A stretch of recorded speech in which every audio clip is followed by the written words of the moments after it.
Bismillahirrahmanirrahim. Assalamualaikum warahmatullahi wabarakatuh. Perkenalkan, nama saya Sunanto Eskom Mkom. Saat ini saya sebagai dosen tetap pada program studi Teknik Informatika Fakultas Ilmu Komputer Universitas Muhammadiyah Riau. Sehari-hari saya mengajar mata kuliah berbasis pemrograman embedded, kemudian teknik kompilasi, teori bahasa otomata, dan pemrograman jaringan. Saat ini saya akan menjelaskan tentang mata kuliah yang saya ampu pada semester 4 atau semester genap, yaitu teori bahasa otomata, yang akan saya sampaikan dalam model pembelajaran Delivery, Interaction, and Assessment atau lebih dikenal dengan DIA. Berikutnya saya akan menjelaskan tentang deskripsi mata kuliah, capaian pembelajaran, kemudian metode pembelajaran. Mata kuliah teori bahasa otomata adalah mata kuliah yang membahas tentang mesin abstrak seperti finite state automata, kemudian dalam bentuk deterministik, kemudian non-deterministik, kemudian aturan bahasa formal, kemudian finite state automata dengan output, ada mesin abstrak seperti mesin Mealy dan mesin Moore. Kemudian yang berikutnya mesin abstrak yang akan dipelajari adalah mesin Postdown automata dan mesin Turing. Adapun kegunaan teori bahasa otomata adalah mentranslasikan bahasa linguistik, bahasa manusia ke dalam bahasa pemrograman komputer. Dasarnya akan dijadikan sebagai rule untuk membuat aplikasi atau bahasa pemrograman tertentu. Lanjutan mata kuliah ini adalah teknik kompilasi. Capaian mata kuliah ini adalah mahasiswa diharapkan mampu dapat mengimplementasikan mesin abstrak dalam kehidupan sehari-hari, seperti contohnya untuk vending machine menggunakan deterministik finite automata atau non-deterministik finite automata. Kemudian yang kedua adalah bagaimana mahasiswa dapat menambah atau mentranslasikan mesin abstrak ke dalam hal-hal yang berwujud benda yang dapat dimanfaatkan oleh masyarakat.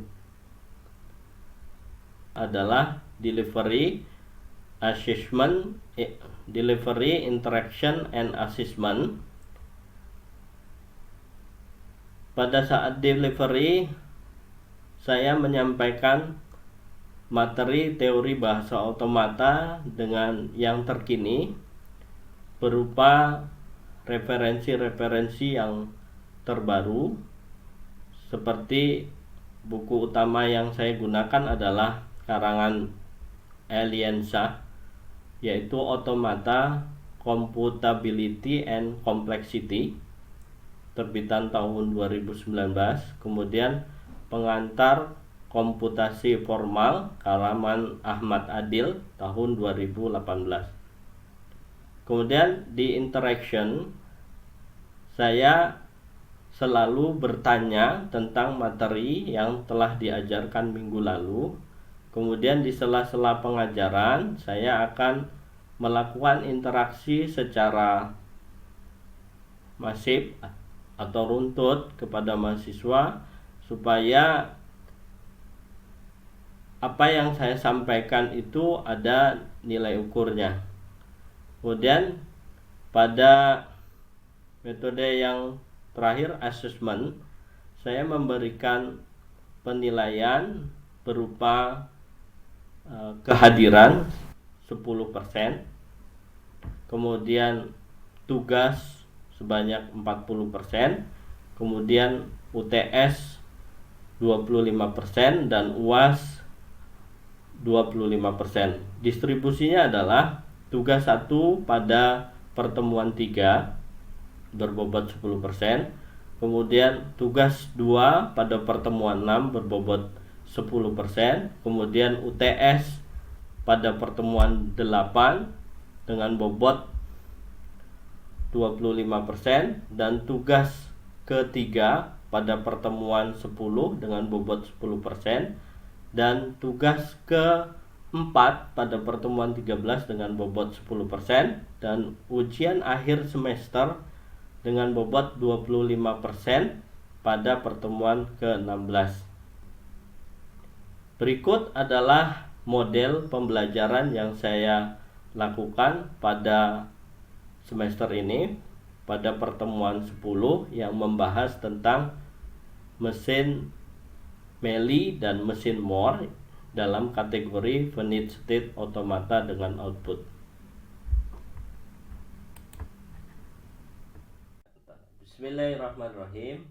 Assalamualaikum warahmatullahi wabarakatuh.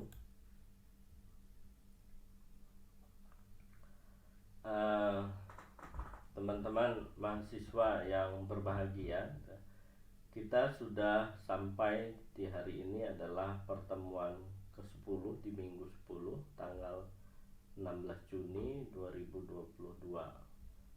Materi pertemuan 10 kita yang direncanakan di rencana studi RPS tentang mata kuliah teori bahasa dan otomata itu adalah finite state automata dengan output.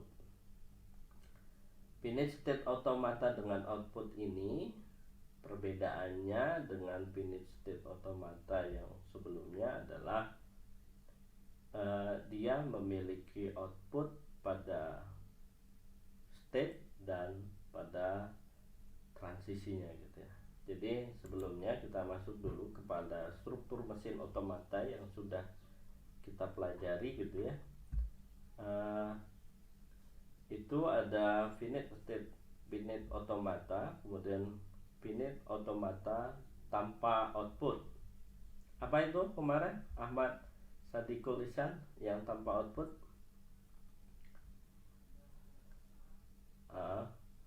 Ada NFA dan DFA. Kemudian ada NFA, DFA, kemudian yang lagi Muhammad Nahrawi Thoyib, NFA, DFA, apalagi yang sudah kita pelajari kemarin? NFA EMUB ya. Kemudian NFA tanpa EMUB. Kemudian juga kita pelajari konversi NFA to DFA, NFA to DFA. Hasil pembagian namanya Ahmad, silakan. Itu apa? Divisi ya, divisi. Disingkat dengan divisi. Oke, kita coba bedakan antara modulus dan divisi. Misalkan kita buat ini 10 modulus 3. Berapa hasilnya? 10 modulus 3 1. Oke, sepakat ya, 1. Sementara kalau 10 div 3 sama dengan 3. Nah, itu dia. Jadi pembagian yang penuh itu disebut divisi, dan pembagian sisa hasil pembagian itu namanya modulus. Bisa dipahami? Insya Allah bisa. Oke, sip. Kita lihat, kita contohkan mesin Moore yang bisa membagi bisa menentukan sisa hasil bagi bilangan 3 misalnya, sisa hasil bagi modulus 3 gitu ya. Ini mesinnya ya, gambar 10. Oke. Jadi karena ini inputnya menggunakan 0 dan 1 gitu ya, atau kita transisikan dulu lah, kita baca ya.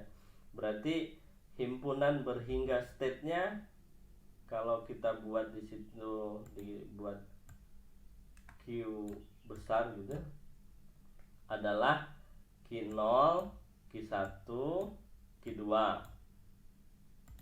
ya, Muhammad Nahrawi. Kemudian himpunan simbol inputnya apa, Rizky Rahmat? Yang ini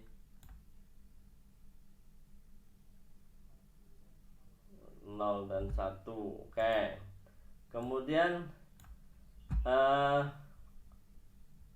yang berikutnya adalah himpunan outputnya. Himpunan outputnya apa, Yoga? Hah? 0, 1, 2. Oke. Jadi karena itu dipersyaratkan sebagai inputnya, misalnya, jadi kalau kita misalkan dicontohkan ya,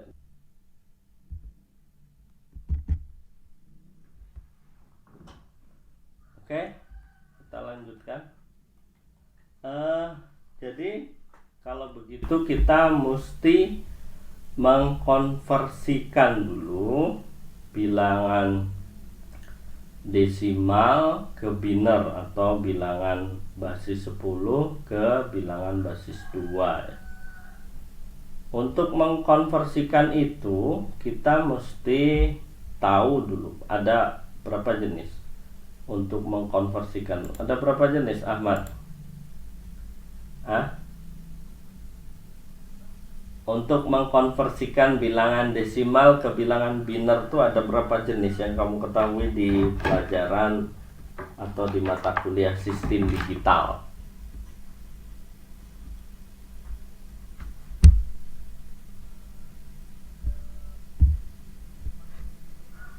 Ada 4. Yang pertama apa? Bukan, caranya. Desimal ke biner itu menggunakan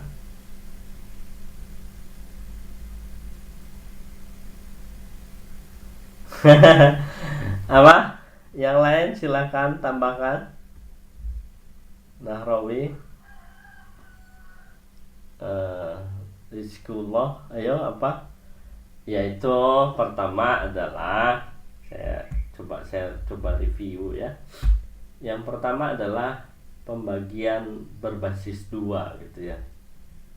Yang ini yang misalkan 5, kita tulis 5 itu, kemudian dibagi 2 gitu ya. Sisanya 5 bagi 2, 2 kali 2 4 ya, sisa 1 ya, sisa 1. Kemudian yang ini terbalik, 4 bagi 2 ya, 2 lah, kok habis 2 sisanya 0 gitu ya kan. Kemudian 2 bagi 2 1, berarti dihitung dari bawah ke atas menjadi 101. Itu yang cara pertama. Kemudian cara kedua yang lebih dipilih lagi menggunakan deret bilangan. Kita buat di sini deretnya adalah 2 pangkat 0. Berapa 2 pangkat 0? 1. Kemudian 2 pangkat 1, 2 pangkat 2, 2 pangkat 3, dan seterusnya ya. Artinya ini kan basis 2 juga, sama dengan yang tadi karena biner kan. Maka kita urutkan saja. Bilangan 2 pangkat 0 adalah 1, kemudian 2 pangkat 1 adalah 2, 2 pangkat 2 adalah 4, 2 pangkat 3 adalah 8, 2 pangkat 4 adalah 16, 2 pangkat 5 32, 2 pangkat 6 64, 2 pangkat 7 128. Oke, ini bilangan ini menunjukkan jika kalau kita mau mengkonversi misalkan di sini, berarti jumlah di bawah ini adalah 7 karena kurang dari 8. Kemudian kalau mau dikonversikan ke sini, ini berarti ini jumlah maksimal, jumlah bilangan maksimal ini adalah 15 gitu ya. Sekarang kalau mengkonversi menggunakan deret bilangan, kita mesti melakukan skala ya. Misalkan 5 itu besar dari 8 atau kurang dari 8. Oh, ternyata 5 itu kurang dari 8. Berarti posisinya adalah di sini gitu.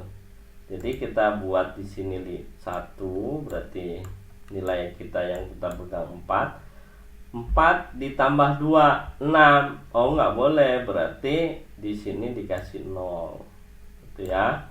Kemudian 4 ditambah 1 5, berarti kan sama hasilnya. 1 0 1. Kemudian setelah dapat hasilnya, kita transisikan, tapi kita konversi dulu yang 10 lah. Biar yang 5 tadi kita tulis dulu di sini. 5 adalah nilainya adalah 1 0 1. Sementara yang 10 berarti 10 itu di bawah 16 ya. 10 di bawah 16. Jadi ini jumlahnya adalah 15 maksimal. Berarti kita gunakan, kita coret dulu sini 1, kemudian 8 ditambah 4 12, berarti lewat dari 10. Ini dikasih 0. 8 ditambah 2 10, pas, berarti ini 1, nggak ada sisanya lagi, berarti di sini 0. Berarti 10 itu adalah 1010. Itu ya. Sip. Masih ada yang bingung konversi? Rasanya sudah detail ya. Yang pertama menggunakan pembagian basis 2, dan yang kedua adalah menggunakan menggunakan deret bilangan. Sekarang kita transformasikan ke sini. Apakah 5 modulus 3 kalau di dalam hitungan matematika hasilnya adalah 2, ya kan? Dan 10 modulus 3 hasilnya adalah 1. Kita coba di mesin. Ya, kita cobakan di mesin. Sesuai nggak 2 hasilnya? Misalkan, berarti tadi kan 1 0 1 ya. 1 0 1. Berarti Q0, start dari Q0 di input 1 ini berada di Q1. Q1 dalam posisi sudah di input 1. Kemudian nanti kalau kita buat yang bentukannya Q0, inputnya 1 jadi Q1 gitu ya, posisinya di Q1. Kemudian Q1 diberikan input 0, ini diberikan input ini 0, itu ke Q2 ya. 0 berarti ini Q2. Kemudian Q2 diberikan input, kita tulis di sini biar jelas. Q2 diberikan input 1 akan kembali ke Q2 lagi. Kemudian kita cek apakah sesuai nih ya. Iya, ternyata modulusnya adalah sisa hasil baginya adalah 2. Masih galau kira-kira? Dari situ jadi kita transisikan. Jadi mesinnya ini membuktikan bahwa modulusnya itu sesuai dengan output setelah ditransisikan. Oke, kita masuk ke contoh 2, yaitu 10 ya. Binernya tadi 1010 dan hasilnya, hasil wajibnya dia harus berhenti di sini. Apakah betul gitu ya? Kemudian kita telusuri. 1 ini untuk yang ini ya. Kemudian Q1 0 untuk yang ini. Oke ya, habis ya 1 0. Kemudian 1 muter ini ke atas ya. Untuk yang ini. Kemudian 0 berarti dia berhentinya benar tuh. Ada panah, coba hapus dulu ini. Ada panah dari Q2 ke Q1. Jadi kalau diberi input 0 dia akan berhenti di Q1. Maka hasil outputnya adalah Q1. Itu yang dicobakan. Coba saya bertanya ke Aldi Muhammad Leo.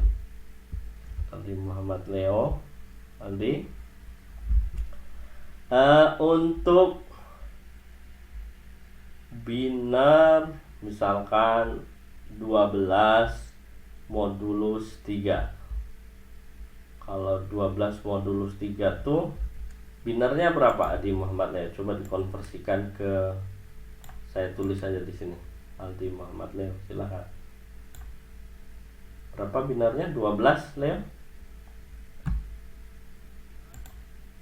12 modulus 3.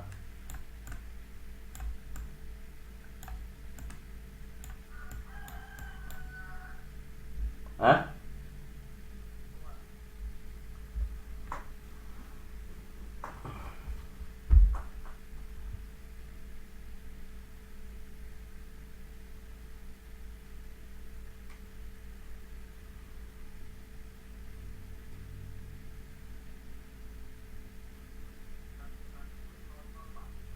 Satu 1100. Jadi oke, terima kasih Andi Muhammad. 1100. Oke, gampang aja ya. Kalau udah hafal bilangannya berarti ini adalah 8 gitu ya. 8 ditambah 4 ini ya.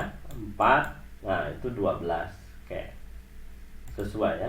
Berarti 3 4 karena 5 udah termasuk ya. Gitu ya. Oke, kita cukupkan itu untuk mesin Moore yang outputnya berada di state. Outputnya adanya di state. Outputnya berada di state. Kemudian kita lanjut ke mesin yang kedua adalah mesin Meili. Jadi nanti ada mesin Moore dan mesin Meili. Oke. Mesin Meili juga memiliki 6 tuple. 6 tuple sama himpunan berhingga state, himpunan simbol input, fungsi transisi, state awal, kemudian himpunan output dan fungsi output untuk setiap outputnya. Kita mesin artinya dia T, kemudian transisinya berpindah ke Q1. Dalam posisi Q1 diberikan input 0, kemudian dia posisinya Y outputnya, berarti string itu diterima. Oke ya Pak, kalau 110 diterima apa ditolak? Ditolak. Kenapa? Kan berhentinya sama-sama di Q1.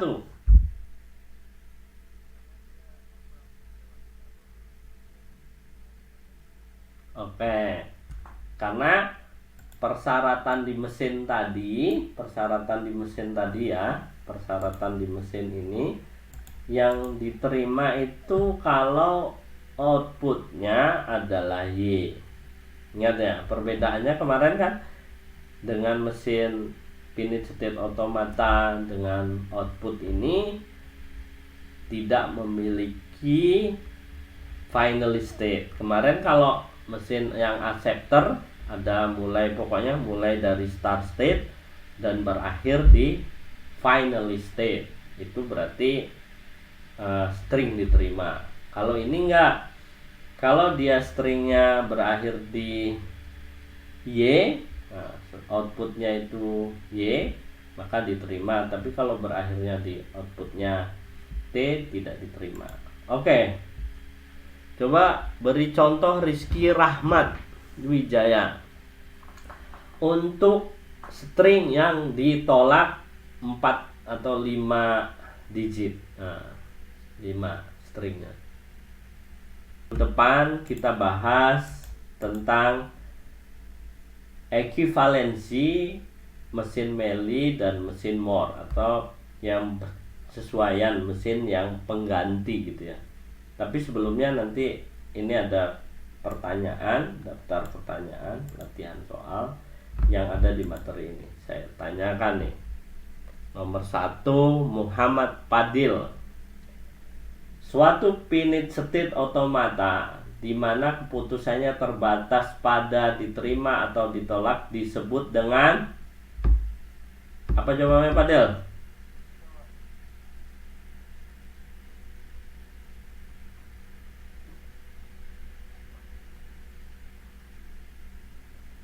Acceptor. Oke, terima kasih. Kemudian nomor 2, siapa lagi? Rizky Rahmat Wijaya. Suatu FSH di mana outputnya berasosiasi dengan state atau dengan mesin finite state output ya. Apa tuh mesinnya? Transducer. Oke, terima kasih. Kemudian Aldi Muhammad Ihsan. Aldi, yang siapa lagi yang belum? Yoga, Muhammad Yoga. Mesin Meili.